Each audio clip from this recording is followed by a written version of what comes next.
اور یقیناً اس سے تھوڑا بہت لوگوں کو آسودگی ہوگی، لیکن بہتر یہ تھا کہ یہ ریلیف دیتے ہوئے حکومت یہ بھی اعلان کرتی کہ جو بے جا قسم کے ٹیکس لگے ہوئے ہیں، ایک سرچارج ہے، پھر سپر سرچارج ہے، پوری دنیا میں اگر کوئی بھی چیز بجلی سمیت آپ زیادہ مقدار میں کہیں سے خریدتے ہیں تو آپ کو وہ سستی ملتی ہے۔ ہمارے ہاں یہ الٹا چکر ہے کہ جتنا آپ اپنے جو کنزمپشن ہے بڑھاتے جاتے ہیں، آپ کے ریٹ بڑھتے چلے جاتے ہیں، حالانکہ یہ الٹا ہونا چاہیے کہ اگر آپ بلک میں خرید رہے ہیں بجلی تو آپ کو سستی ملنی چاہیے، یہاں وہ مہنگی بھی ہوتی ہے اور اس پر سرچارج بھی کئی قسم کے لگا دیے جاتے ہیں۔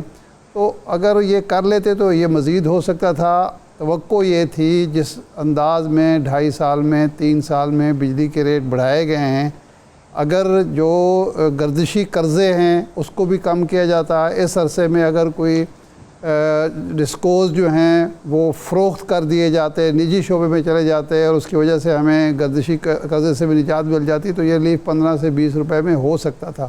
لیکن جو ہے وہ غنیمت ہے، اور دعا یہ کرنی چاہیے، خواہش یہ ہونی چاہیے کہ اس سے ہماری صنعت کا معیشت کا پہیہ چلے، اور اب جو انڈسٹریلسٹ ہیں خاص طور پر ان کا یہ فرض بنتا ہے کہ ان کی ایک ڈیمانڈ تھی کہ جو شرح سود ہے اس کو کم کیا جائے، دوسری تھی بجلی کے ریٹ کم کیے جائیں، وہ دونوں کم ہو گئے ہیں۔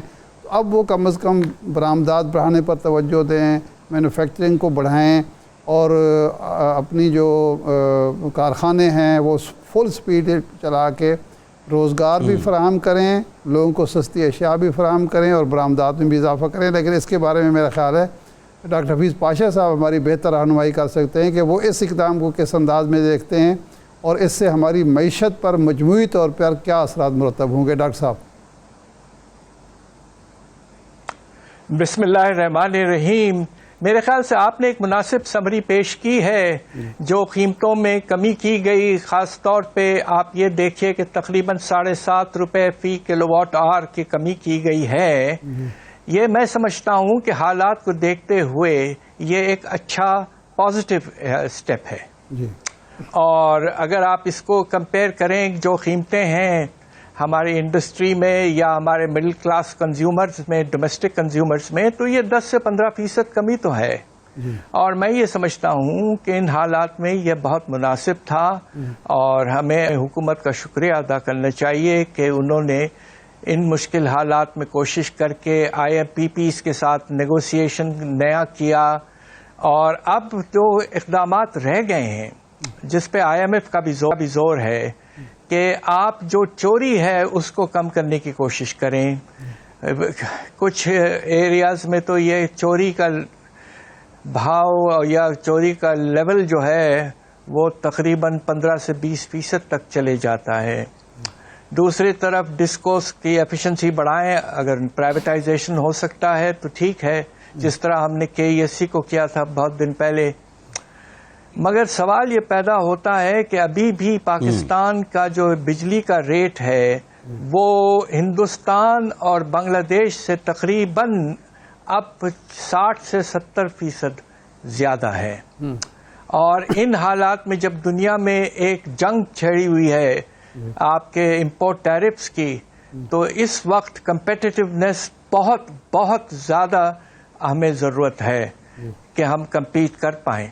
تو اس لیے یہ بھی سوچنا ہے کہ یہ جو ٹریڈ وار شروع ہوئی ہے اس میں ہمیں کیا کرنا ہے۔ اچھا ڈاکٹر صاحب، یہ جو اب کمی ہوئی ہے اس سے ظاہر بات ہے کہ ہماری پیداواری لاگت تو کم ہوگی۔ اب جو ایشو ہے ہمارا ایکسپورٹ کا، کیا ہم بھارت، بنگلہ دیش، تائیوان، ویتنام، ترکیہ، یہ ہمارے کمپیٹیٹر ہیں بنگلہ دیش، یہ ان کے مقابلے میں ہم اب مارکیٹ میں اپنی مصنوعات بیچ سکتے ہیں یا ابھی بھی ہم اس کمپٹیشن میں نہیں ہیں؟ دیکھیے ماشاءاللہ پاکستان کا سب سے بڑا ایکسپورٹ مارکیٹ، برآمدات کا جو مارکیٹ ہے وہ USA ہے، امریکہ ہی ہے۔ اور امریکہ میں اس وقت ہمارے جو برآمدات ہیں وہ تقریباً $5.5 ارب کے لگ بھگ ہیں۔ اور جو سب سے اچھی بات ہے کہ ہمارا اگر کسی ملک کے ساتھ ایک بہت بڑا سرپلس ہے تو وہ امریکہ کے ساتھ ہے. ٹھیک ہے. امریکہ کو ہم ایکسپورٹ کرتے ہیں تقریباً $5.5 ارب اور درآمدات جو کرتے ہیں وہ $2 ارب سے کم. تو یہ بہت سگنیفیکنٹ سرپلس ہے $3.5 ارب کا. اور اس میں $5.5 ارب کے برآمدات میں تقریباً $4 سے $4.5 ارب ہمارے ٹیکسٹائل کے بہت سے مصنوعات ہیں جس میں آپ کے گارمنٹس ہیں، آپ کے ہوزری ہے، آپ کے نٹ ویئر وغیرہ بہت سے آئٹمس ہیں. تو پاکستان کے لیے یہ ایک بہت اہم مارکیٹ ہے. جی بالکل بالکل.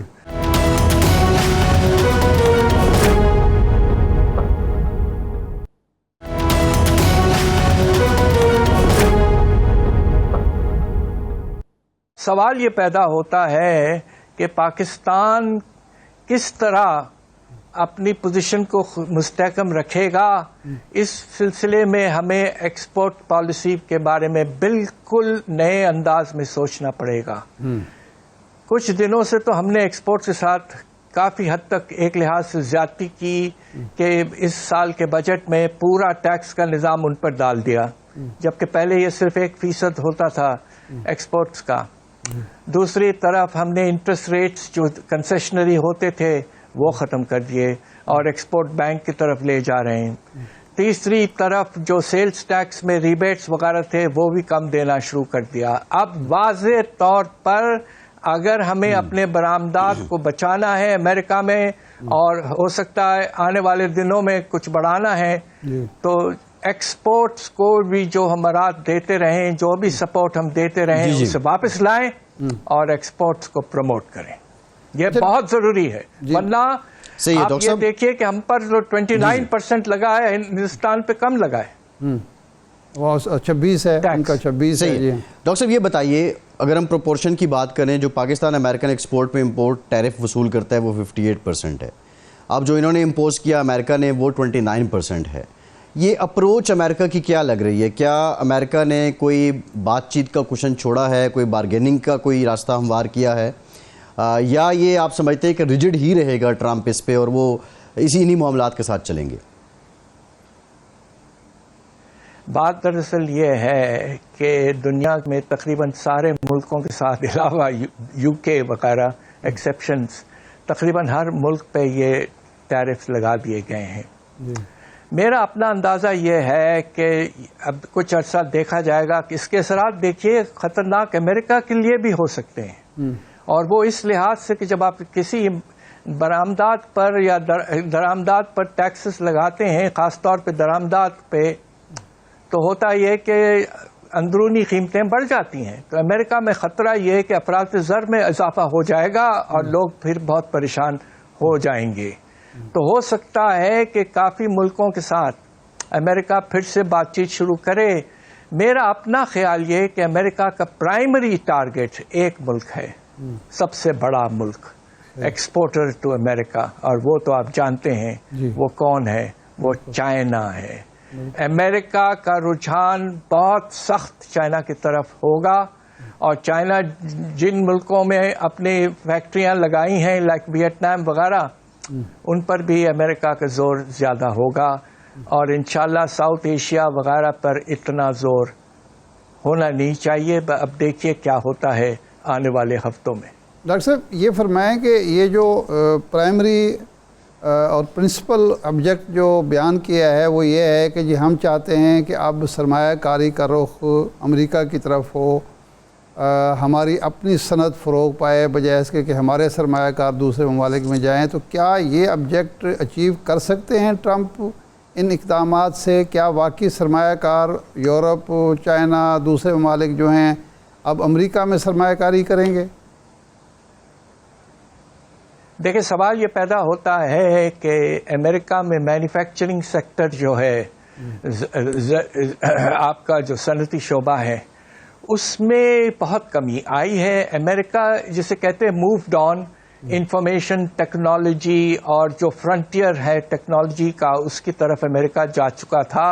اب گاڑیوں کے بھی پروڈکشن بہت کم ہو چکی تھی امریکہ میں، زیادہ جاپان، کوریا وغیرہ میں. اب سوال یہ پیدا ہوتا ہے کہ کیا انڈسٹری واپس جائے گی امریکہ؟ یہ اس پہ منحصر ہے کہ امریکہ میں جو اس وقت لوگوں کی تنخواہیں ہیں، ویجز ہیں، وہ کس حد تک زیادہ ہیں کمپیئر ٹو ادر کنٹریز. اگر اس وقت امریکہ میں ویجز 2 یا 3 گنا ہیں دوسرے ممالک کے کمپیریزن میں، لائک ویتنام وغیرہ یا چائنا، تو پھر مشکل ہے کہ لوگ وہاں شفٹ کریں گے، اس لیے کہ کمپیریٹیو ایڈوانٹیج تو اسی وقت ہوتا ہے جب لیبر کاسٹ کم ہوتا ہے. تو خطرہ یہ موجود ہے کہ یقیناً امریکہ میں افراط زر میں اضافہ ہوگا، مگر اب یہ دیکھنا ہے کہ آنے والے مہینے اور سالوں میں کیا امریکہ میں واپس انڈسٹری جاتی ہے.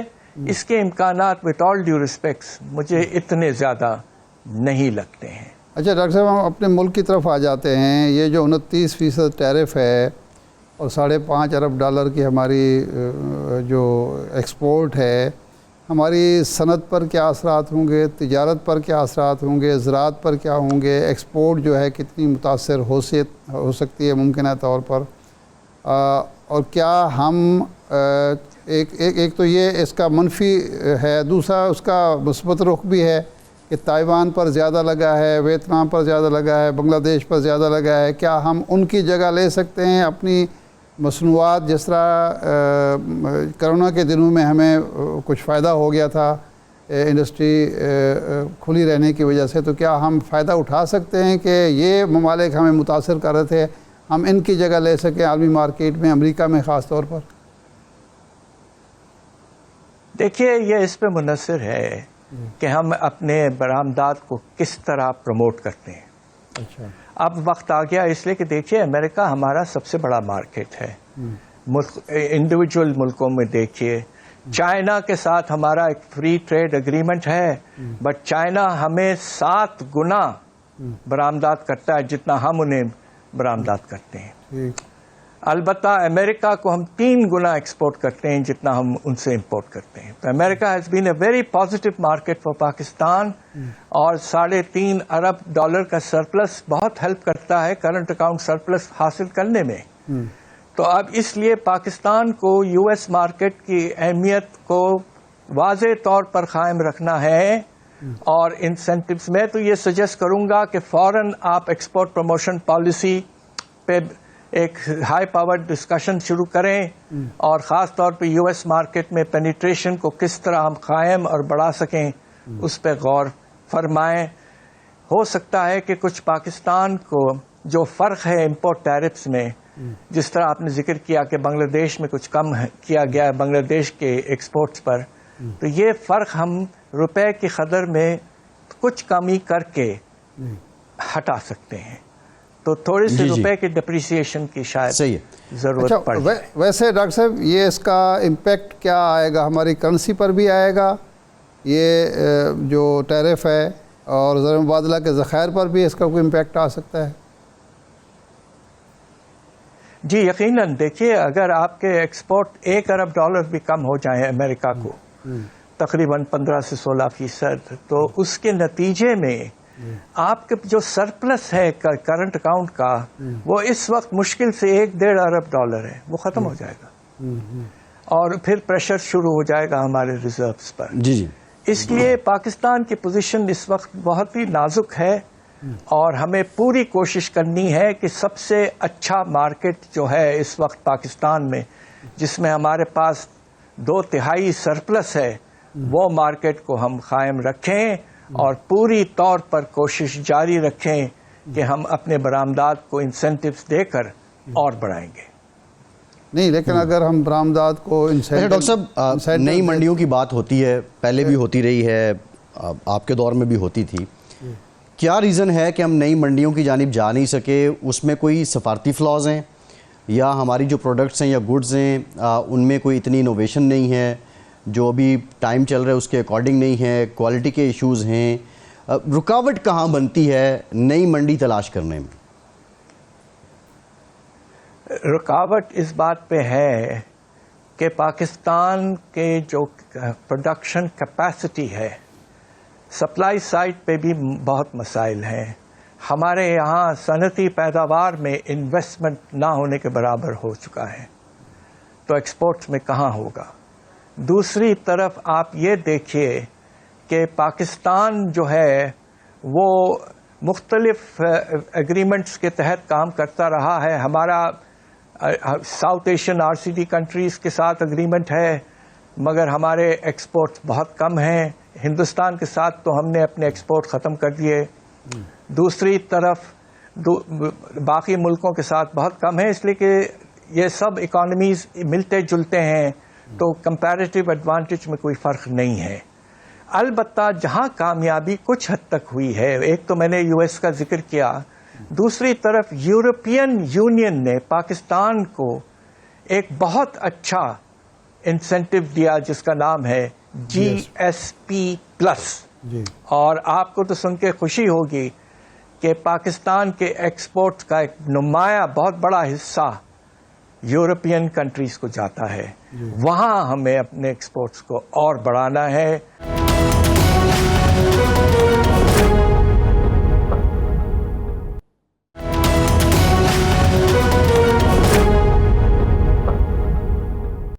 کوشش یہ کرنا ہے کہ دیکھیے خطرہ یہ پیدا ہو رہا ہے کہ ہم نے بہت سے انٹرنیشنل اگریمنٹ سائن کیے ہیں, جس میں ہیومن رائٹس اگریمنٹ بھی ہے, چائلڈ ورکرز وغیرہ, اس طرح کے 8-10 اگریمنٹس پاکستان کووننٹ سائن کیے ہیں.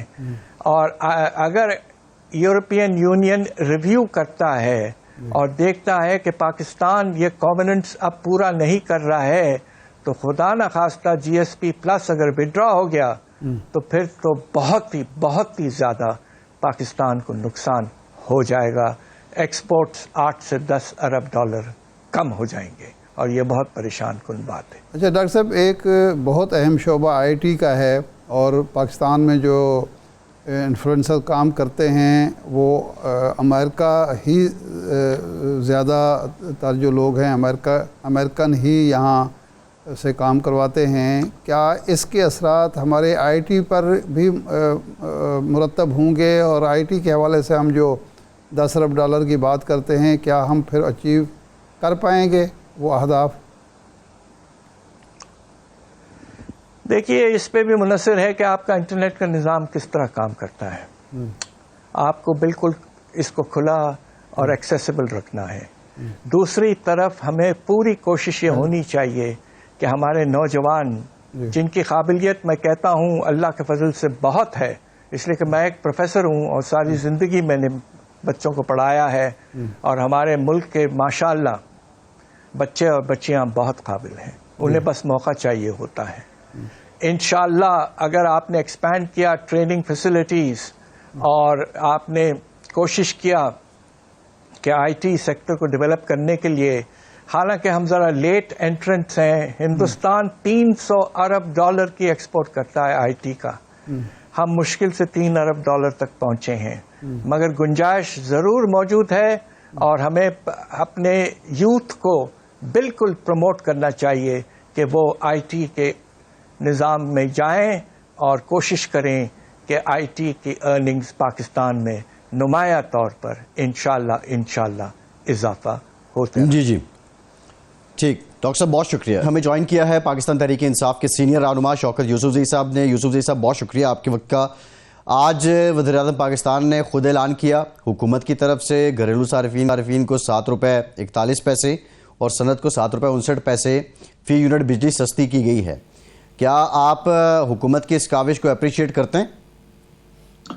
بسم اللہ الرحمن الرحیم. بہت شکریہ. دیکھیے 1 روپے کا فائدہ بھی ہو عوام کو تو اچھی بات ہے, لیکن بدقسمتی ہے کہ آپ نے تو بجلی کی نرخیں پہلے اتنی بڑھا دی, کئی گنا اضافہ کر دیا. اب تاکہ آپ 7 روپے کم کر کے, مطلب بہت سارا کم ہو سکتا ہے, کم کرنی چاہیے. جس طرح پیٹرول کی قیمتوں میں جیسی امریکنز کی وہ لگی ہے, جو انہوں نے ٹیرف لگایا ہے, تو اس کے بعد تو عالمی مارکیٹ میں 78 روپے سے ڈائریکٹ 70 روپے فی بیرل پیٹرول پہ آ گیا ہے. تو اب اس کا فائدہ عوام کو تو پہنچنا چاہیے نا, وہ کیوں نہیں پہنچ رہا ہے؟ اسی طرح جس وقت